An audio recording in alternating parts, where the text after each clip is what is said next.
Now what about the effect of heat on an equilibrium system? For this data, calculate the Kc values for the original and final equilibriums. Remember to raise NH3's value to the power of 2, the concentration of NH3, and H2's concentration to the power of 3. What do you notice? Unlike in the previous cases, a disturbance caused by an increase or decrease of heat does alter the Kc value of the equilibrium before and after the stress has been applied. Changing temperature is the only way in which Kc can be altered. It also causes a certain rate, either forward or reverse, in this case reverse, to be favored relative to the other during the stress intermediate period. So in other words, it has two effects. Why does it have two effects? That's because change in temperature has two effects itself. And what are those two effects? One is an increase if it's an increase in temperature, or decrease if it's a decrease in temperature, of the kinetic energy of the particles, and that causes a change in both the forward and the reverse reactions. And the other thing is that, like in the case of all the other stresses that we've observed so far, it also causes the system to respond in a manner so as to counteract the stress. Now, this particular reaction is exothermic for the forward reaction. That means that more energy is released than absorbed during the changing of nitrogen and hydrogen into ammonia. And we can see that it's exothermic by the delta H, which means enthalpy change value being negative. We always write the enthalpy change value next to the reaction, referring to the forward reaction. And then we know that the reverse reaction has the same magnitude but the opposite sign. In other words, the reverse reaction would take in just as much energy as what the forward reaction released. So now this particular reaction, as I said, is an exothermic reaction for the forward reaction. So that means that the reverse reaction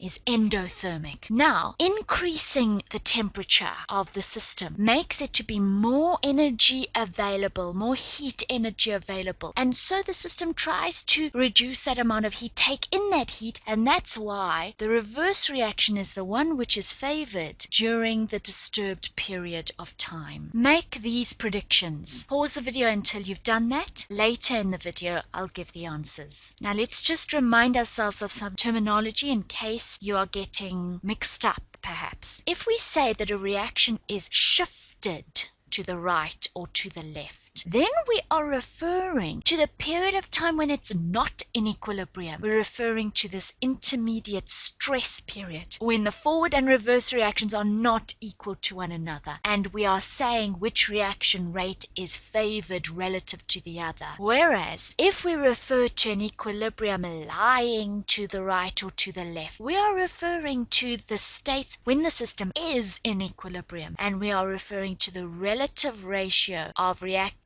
compared to products at equilibrium. And when we say it lies to the right, we mean that product's concentration is higher than the reactant's concentration once equilibrium has been reached. Whereas if it lies to the left, then we mean that the product's concentration is low once equilibrium has been reached compared to the reactant's concentration. And where the reaction lies, where the equilibrium lies, is shown by the value of the Kc. A high Kc value means that the equilibrium lies to the right. A low means that it lies to the left. And that's because Kc is an indicator of the ratio of product concentrations to reactants. So previously you were asked to predict what would happen if the temperature is decreased for an exothermic reaction. Exothermic reaction, well, we mean when the forward reaction is exothermic, meaning gives off heat. And now we decrease the temperature, and so the system will react in such a way as to try to make there to be more heat available because we've decreased the amount of heat. And so which reaction, forward or reverse, does that? The forward. And so the reaction will be shifted to the right. The forward reaction will be favored for a while as the system then tries to reach a new equilibrium. And then after the new equilibrium has been reached, of course, the two reaction rates will be equal again. What about if the temperature is increased for an endothermic reaction? So an endothermic reaction for the forward reaction takes in heat during the forward reaction. And now what we do is we increase the temperature. So now we make more heat available in the system, and so it counteracts to try to absorb that heat. Which reaction absorbs the heat? heat? Well, the forward reaction, because that's endothermic. And so for a while, the forward reaction will be favored to try to absorb that excess heat that we had added until a new equilibrium, of course, is established, in which case the forward and reverse would be in the same magnitude. What about if temperature is decreased for an endothermic reaction? So the forward reaction, again, like in the previous example, is endothermic. It absorbs heat. And so now what we are doing is we're decreasing the amount of heat around in the system. And so now the system will try to make more heat available to undo what we did. Which direction of reaction releases heat to make more available? Well, it can't be the forward because that absorbs heat. But remember, the reverse does the opposite of what the forward does. And so it releases heat. And that's what we want. So this reaction during the disturbed state would have the reverse reaction favored to undo what we did. Everything we've learned about equilibrium can be summarized in Le Chatelier's principle, and you need to memorize this. It states that when equilibrium is disturbed by changing conditions, changing concentration or temperature or pressure, for example, then the system reacts in such a way as to oppose or counteract or undo that change.